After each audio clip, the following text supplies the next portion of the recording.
বাংলাদেশ জামায়াতে ইসলামী আয়োজিত আজকের এই জাতীয় সমাবেশের সম্মানিত সভাপতি জামায়াতের নেতা, বাংলার মানবিক নেতা, আমাদের সকলের পছন্দের ডাক্তার শফিকুর রহমান, মঞ্চে উপবিষ্ট জামায়াতে ইসলাম সহ জাতীয় নেতৃবৃন্দ, আমার সামনে উপস্থিত মিডিয়ার ভাইয়েরা এবং সারা বাংলাদেশ থেকে আগত বিগত 15 বছরের সকল মজলুম জনতা, সবাইকে জানাই আমার দল জাফার পক্ষ থেকে সংগ্রামী সালাম এবং শুভেচ্ছা।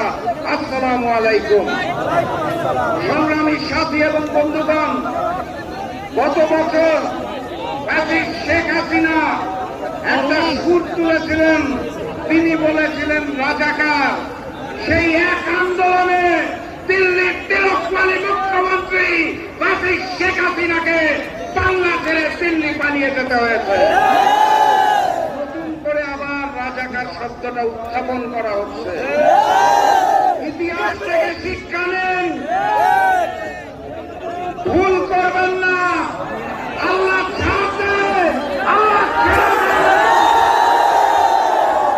স্লোগান তুলে ধরবেন না, আপনাদের জনতা বাংলাদেশ থেকে বিতাড়িত করে দেবে। আগামীর বাংলাদেশে আমরা বৈষম্য দেখতে চাই না। আগামীর বাংলাদেশে আমরা ভারতীয় আধিপত্যবাদ দেখতে চাই না। আগামীর বাংলাদেশে আমরা চাঁদাবাজি এবং পাথর দিয়ে হত্যা দেখতে চাই না।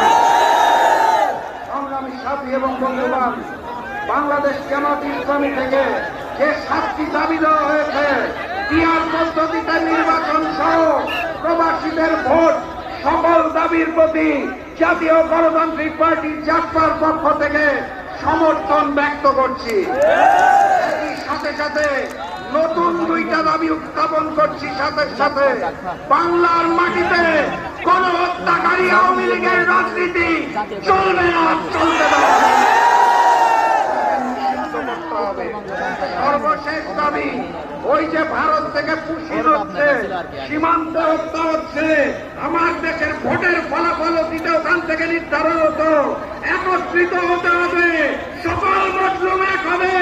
বাংলার মাটিতে ভারতীয় আধিপত্যবাদ এবং আগ্রাসনকে আমরা আর মেনে নেব না।